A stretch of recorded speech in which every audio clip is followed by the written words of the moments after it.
So the idea of a student is to progress and progress and progress in his image.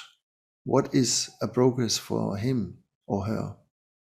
And the reality is that you get somehow demolished about your idealized self.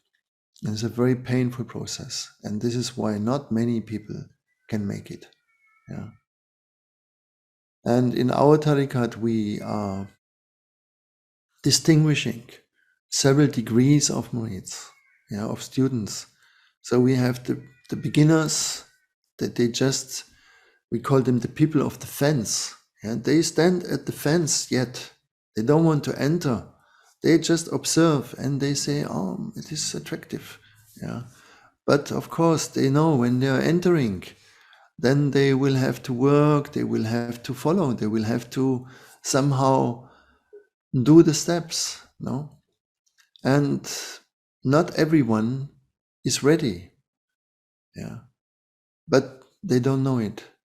So we call them the spectators, those who are standing at the fence and say, I really like them, and they do this and they do that, and I understand, yeah, and so on. No? But it's enough for them to observe. Then you have the people, let's call them the people of courage. Yeah, they have the courage to enter, no? And they make a connection. Yeah, they come to the Sheikh and say, I want to be with you. I want to stay with you, right? And Sheikh says, okay. And he gives them bayat, no? And then there are some people that they think when they receive bayat, that means they have the confirmation that they are now Sheikh. Yeah, that's why Maulana also used to say, never anyone comes to me as a dervish. Yeah, everyone comes to me as a Sheikh.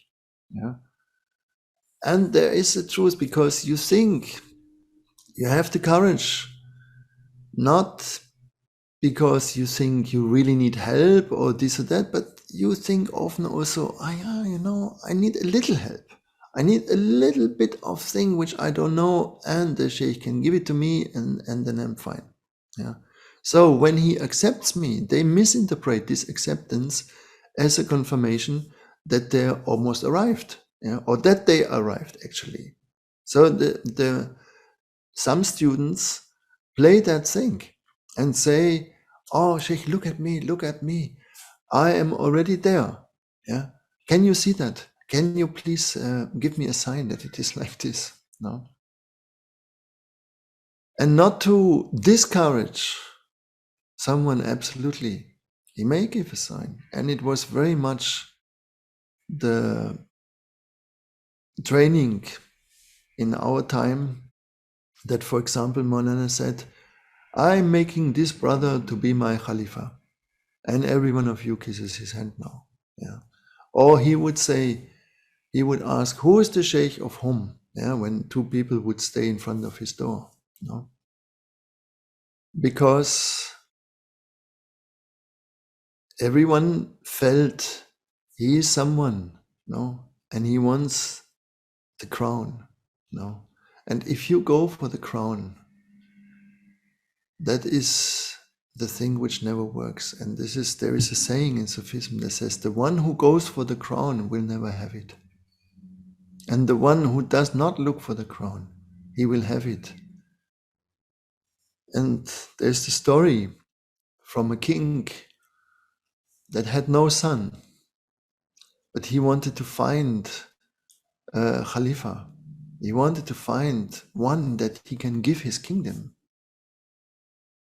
And so he was looking, and he was looking in his army, he was looking to his generals, and he was looking to his ministers, and he was looking to all these people who were close to him. And he had a servant.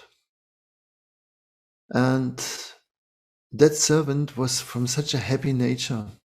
He could call him at any time in the night and say, oh, I would like to have a tea, please bring me tea. And the servant would smile and says, yes, my king, with pleasure. Yeah, and he would maybe sing in the kitchen while he makes the tea, and he would come with a big smile and serve him the tea, even in the middle of the night. And finally, yeah, all the ministers and all the generals and all these important people that always wanted to have the attention and the confirmation of the king, how good workers they are. He remembered the servant, that he is always happy, that he never asks anything for himself. And a good leader looks first to the other, looks to his kingdom, looks to his people, and tries to serve them first. So, to the surprise of everyone, he gave his power to that servant. It is not easy, and we are living in a time which is described of false prophets, of false guides, of people who come and invite you and tell you that you can reach this in no time, opening your third eye, opening all the chakras and God knows what. No. And they have followers. Yeah. Usually they have the biggest amount of followers. But what changes in the world, effectively? If all these followers would be really developing, yeah, and really significantly come to more peace, to more love in themselves, we would see by now a turnover, isn't it? Yeah. There are so many people meditating, there are so many people praying, there's so many people, millions and billions, that they consider themselves on a spiritual path. Yeah. But when we look at our societies, when we are looking to our world, it's getting rough and raw and brutal, yeah, much more than the way around. Our relationship to earth is still catastrophic, yeah. And real spirituality must take place in your life, yeah. This is where you can see it, yeah. This is where it answers you. So when you find yourself in more harmonic situations, you find yourself happier, thankful for what you have, yeah, that's a good sign. No.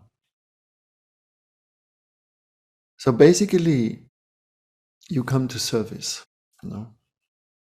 And this is why the prophet, or like in the Shahada, no, he called himself a servant.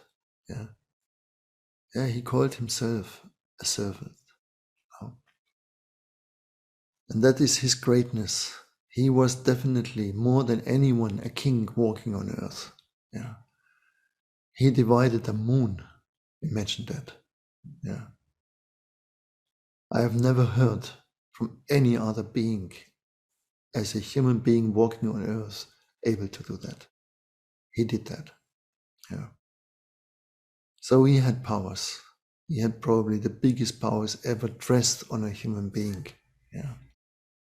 At the same time, they say that when he was in a gathering, it was difficult to distinguish because he would make himself so small and covering his light so much that someone who didn't know that it was him might not have detected him, right? Therefore, humbleness, Manana used to say, humbleness is a door which is the biggest door to enter in paradise. No, this is how he said it. But only a few people want to go there. All the others, they queue on the door of power or on the door of being special, no? But this door, which is the biggest one, he said no one wants to go through it. Only a very few ones. And as much this time calls us to be special and to be appearing, no? The medicine is to try to be humble, yeah, as much as it is possible. To see yourself not to be the doer, to be the one who is whatever he thinks he is. Yeah. But rather forget yourself about yourself. No? And just be thankful that you still can walk on this earth and that the sun still shines at us. No?